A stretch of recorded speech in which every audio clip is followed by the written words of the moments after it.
اهلا بكم في كرة من داخل الارفع. معكم محمد محمود. فيديو جديد. اليوم هنشوف ازاي المغرب تقدر تفوز على فرنسا في 9 النهائي. بس قبل ما نذهب لا تنسى تشترك في القناة وتفعل زر الجرس وكمان تضغط زر اللايك.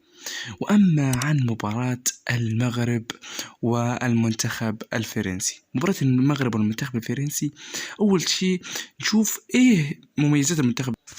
لما يجي نمسك مميزات لاعيبة منتخب فرنسا، لديهم مواهب: جريزمان، مبابي، جيرو، لديهم كتير من اللعب.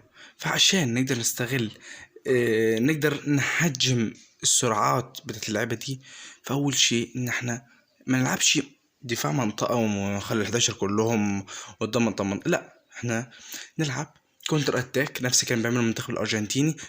الخطوط قريبه من بعض، مش هتبقى في سرعات، مش هتعرف فرنسا تستغل الهجمه المرتد.